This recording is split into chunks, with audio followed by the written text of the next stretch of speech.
Hello my friends, let's start this update from the situation in Pokrovsk direction. So the Pokrovsk is mainly, as you may see, is in a gray zone. It was yesterday, it is today. According to our military, more than 200 of the Russian soldiers are now being located all around Pokrovsk, mostly in the southern part.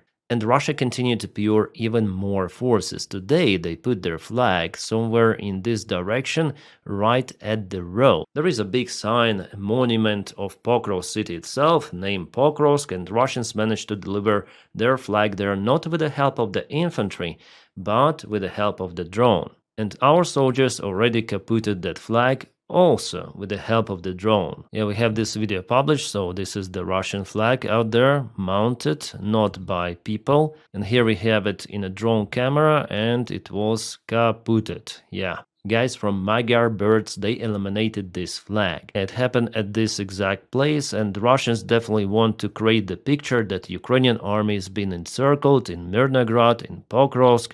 Also in Kupiansk there is no way out for Ukraine, but no, it's just a bullshit which they spread. It's the Russian propaganda, because Donald Trump and even J.D. Vance, they both say that Russia is struggling on the front lines, they propel slowly, and now Putin wants to show that we encircle Ukrainian army, thousands of the forces. That's why today, during his visit to the military hospital, Putin proclaimed that Ukrainian army is being encircled, and his proposal is the temporary ceasefire to call journalists from entire world and also even Ukrainian journalists for them to confirm that Russian army managed to encircle Ukrainians in those key cities. Well, what can I say? This proposal comes from the Putin's mind bubble. He lives in his parallel reality. Well, in this case, I would suggest if Russians are really sure about encirclement of Ukrainian army, send own propaganda journalists out there.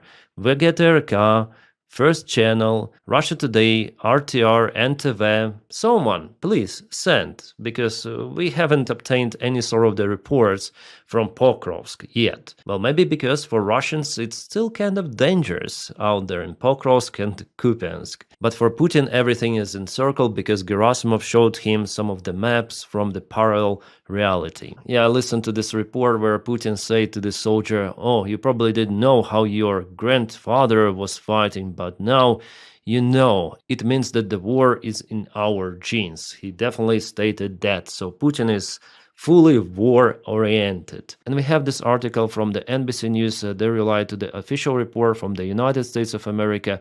They see no sign Russia is ready to compromise on Ukraine. So Russia is full in as it was years ago. Putin wants to continue, it is clear for everyone, and probably in this video we're gonna figure out the main reasons why he wants to continue the war and not to freeze it just right now, because there is the proposal from the White House and Ukraine is ready to freeze the war at the current position, but Putin says no. Just bear with me, we're gonna review it after the frontline updates. The actual map is more or less like that. Yeah, the situation for Ukrainian army is difficult in Pokrovsk and also in Mirnograd, but it's not a disastrous encirclement even close. No, Ukraine still controls the roads, and Pokrovsk itself is in a gray area. It was not taken yet by Russians. Ukrainians have multiple of the positions inside Pokrovsk as well as Russians. It is geolocated, geo-confirmed, lots of the videos also with Russians here, with Ukrainians, different videos, confirmations. So Putin may kiss what he may kiss. His own PP is saying that Ukrainian army is encircled. No. Here in the northern area of Mirnograd, Russians actually moved. Yeah, it was yesterday, it is today. They had this attack, but it was repelled by Ukraine. Yeah, they expanded the gray area, but it's not effective strike. And let me show you why, because we have this confirmation. We have drone videos. You see, Russian infantry landed in this place, but later on they were spotted and Ukrainian army managed to kaput them in this building. Still, Russia is far away from deploying their main forces. Right, about the Dobrapilya direction, and this is the settlement of Dobrapilya. Russians tried to reach it in August, but were not successful. Well, Ukraine is mainly keeping the advantage in the northern or northwestern side, but Russians are attacking on the south and southwest, and here they were partially successful. They went, as I showed to you, to the local building, but were after all kaputted, and this attack, well, just partial success they have as well. Here Russians lost lots of the infantry vehicles but finally managed to land the forces in Moskovsk. In Vladimirovka and Shakhove, two unsuccessful Russian attacks. Yesterday I told about those crazy losses, absolutely. And if you didn't watch my report, please check out my recent update about this situation. It is just crazy. It is one of the most stupid attacks Russians ever did throughout this war. That caused them just losses, huge losses, without any sort of the territorial gains. And let's check out the maps from the Michael 73 analytic, because probably he might tell us what is happening actually on the ground with drone video confirmations. I like to follow him, he's very good analytic, and the link for his sources is in the video description just below. And even here you can see all of those Russian losses on the ground, their vehicles, yeah? This one that landed the infantry, which went over here, and later on Ukraine kaputted them in this building. It was geolocated and confirmed with a drone strike. Later on infantry had forcibly to leave the vehicle, and some of them were not even capable to reach that multi-story building. Later on Ukraine struck the building, but it's hard to tell whether Russians were flat-lined completely or not. Maybe a couple of the soldiers are still out there. The front lines, as you may see, are boiling. And it's just one occasion. Russians are also active in those outskirts of Mirnograd. So I would definitely say that Russians entered it. Ukrainian officials still cannot confirm it, but judging on this map and the videos coming, some of the infantry forces went there, but again it's the big gray area, as you might see. As well as Pokrovsk, it's the big gray area. But in general I must say that the destiny of Mirnograd and Pokrovsk, it's already understandable. Those will be occupied by Russia. Don't be surprised about that. I told about it 1 year ago. Then I expected Pokrovsk to be occupied very, very soon. But still Russians cannot occupy it fully after 1 year from my prediction.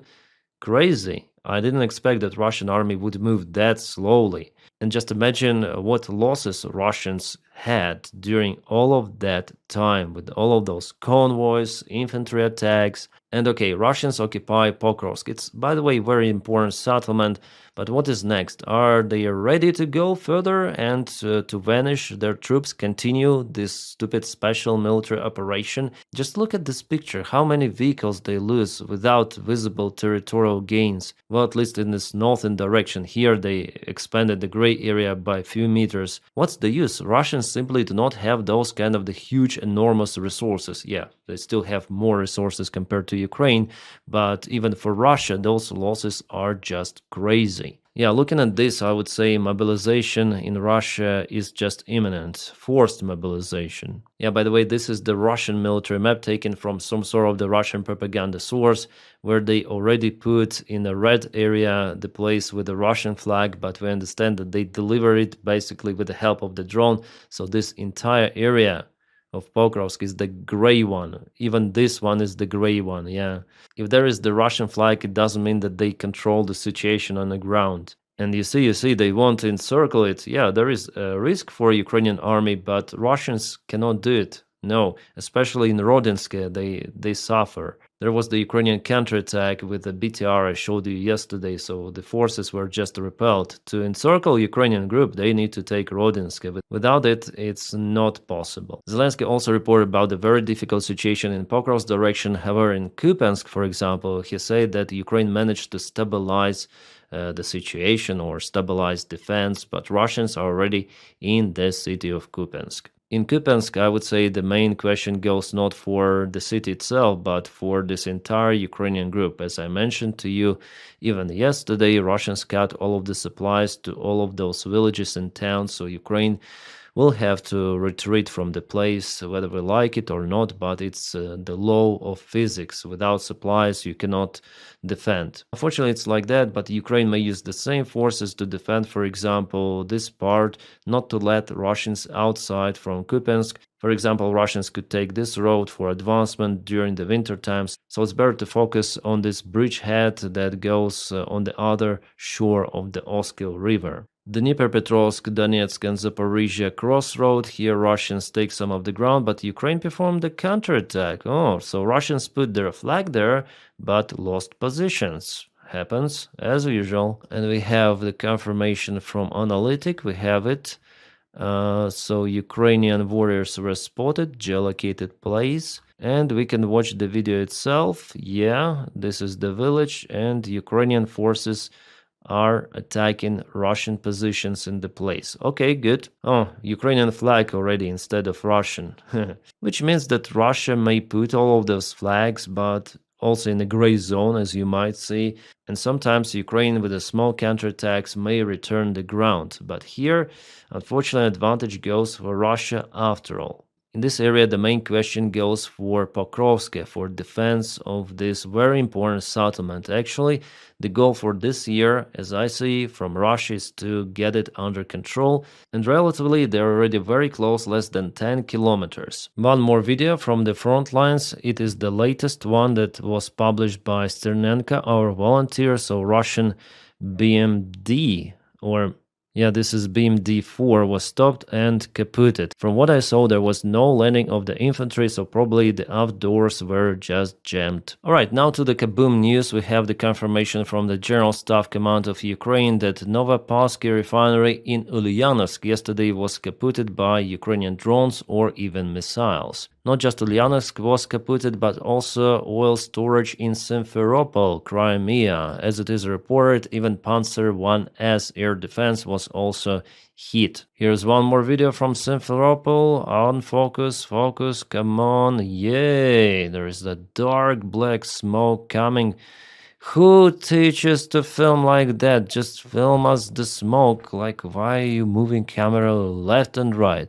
Well, I have to stop it. So one more oil storage facility is hit in Crimea. Before it was happening in Yevpatoria. That oil storage was just demolished, and it was the biggest one. And we see the second biggest after the one that was kaputted. So Ukraine is full in to hit Russian energy infrastructure, applying its own drone and rocket sanctions. Some of the mosquitoes are flying. Yeah, my air defense is not that great. Interesting, one of the Russian tankers in the Baltic Sea was forced to return back to one of the Russian ports after the new American sanctions were introduced. So Donny really hit Russia hard. Who would have thought? I'm still very, very surprised. That's why you don't see me now probably accusing Donny of something. I want to wait a little to see what is his next move, because Putin is still not willing to stop this war. And the main problem for Russia is how it deals with those sanctions applied. It's absolute nothing. So don't Trump, whatever you do, you will not influence us. And Donny took it personal. That's why United States is looking for intensifying the sanctions on Russia, cutting the Russian energy trade sector even harder. Yeah, United States could hit Russia with more sanctions to end Ukraine war, but first wants Europe to increase pressure. Great. Well, at least they're working in that direction, and I like it a lot. One of the biggest energy companies of India suspends Russian oil buy. The Economic Times report that it happened because of the new American sanctions. So for now at least, and it will be like that maybe for several months, those sanctions are really, really crucial for the Russian economy, but Putin still thinks that he can survive it, as well as Russia. So yeah, the main reason or reasons why Putin is not willing to stop this war, actually there are several of those. A Russian propaganda TV, Russia 1 and Solovyov explained the main one. They're not okay with a deal that was proposed by Donald Trump because it will raise questions inside the country, inside Russia. A deal after which they will say, well, you're trying to solve the tasks set by the commander-in-chief in December 2021, and what did you get? Those tasks are usually explained as the root causes of the war, told by Lavrov or by Putin himself, sometimes by Russian propaganda, even in this way. It is basically the Russian demand for NATO to leave all of the Eastern Europe and to let Russia what it wants to do in ex-Soviet republics, not just in Europe but also in Central Asia and Caucasus. So if Russia stops right now, ceasefire, current front line, instead of Finlandization of NATO, there's gonna be NATOization of Finland. That already happened, as Biden joked. Definitely it's like that, so Russia actually would lose more with this war than it potentially could gain with those Russian demands introduced in 2021. So basically they're openly saying like Putin will look like a fool. Millions of Russian army men flatlined or disabled.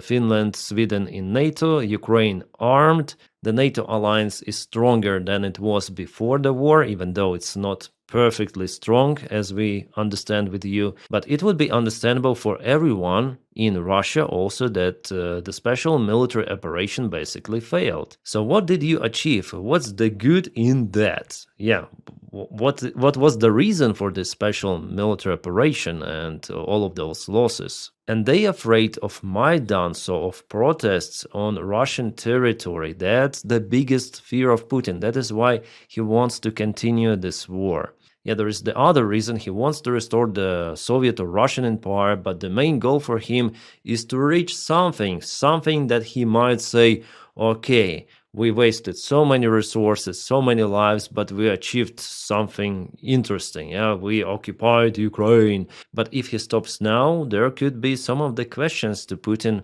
personally, as Russian propaganda says. If you look at the situation from their perspective, definitely it's the dead end for Putin. He should continue the war. And if there is the question for mobilization of the Russian men entirely, he would do it. He would do it, or will do it, should I tell. One more reason for Putin to continue this war is that his army is busy in Ukraine. Imagine hundreds of thousands of the Russian troops coming back to Russia with weapons, because it would be very hard to trace all of the firearms, at least firearms. There could be some of the infantry fighting vehicles and tanks, as it was already with Prigozhin's army, and Putin was not capable to control even that. Actually, Putin was damn lucky to stay in power, and Prigozhin is, after all, he's a stupid guy. He could put his name in the history as the guy who destroyed the Russian Federation, but no, he decided to turn back and was flatlined later on. But I do not exclude those black swans coming once again. Then Soviet Union lost the war in Afghanistan. There were lots of the guys coming back to Russia, also to Ukraine, like ex-Soviet republics in general. And it was connected to the spike of the crime rate. The same picture was in Russia after the Chechen wars. Definitely it backfired for Russian society, Russian economy, not from the good perspective. And imagine the scale of this war. So Putin afraid to see this uncontrolled armed crowd in Russia. That's why he wants to keep those busy in Ukraine, especially knowing the attitude of the Russian command towards their own soldiers. I saw already tons of those videos how they basically torture their own soldiers. Crazy. And one more big reason for Putin to continue this war is that he is very important. Then this war isn't going. Everyone wants to call him, everyone wants to meet him. He just feels more important, and for sure he has this narcissist complex as, by the way, Donald Trump. And the reason number 4 already, I guess it's the fourth one, that Putin sincerely believes that he is able to reach his goal of this special military operation, or goals that he put in 2022. He is really paranoid about that one. He lives again in his own reality, in his bubble, and he likes that situation in general, which means that he doesn't want to stop. And stopping at the current front lines is always the option on the table. Trump is agreeing on that, Ukraine is agreeing on that. So this variant for Putin is always out there, ready to go. So why not to risk with something? And if it doesn't work, like some sort of the assault operation, well, let's agree on Trump's scenario, and Zelensky said he's ready, so there will be ceasefire for some time. So while Putin still thinks that he has some of the resources to continue this war, he will continue. Putin again with his nuclear sickness. He now tells about the Poseidon, a Russian nuclear torpedo. As Russian propaganda says, it is able to create some sort of the tsunami wave to wipe out, for example, England. That is what they say. Yeah, not England, but entire United Kingdom. Well, I mentioned it already, but I'll tell you once again that it doesn't matter. This Poseidon or Burevestnik cruise missile or something else, it doesn't matter.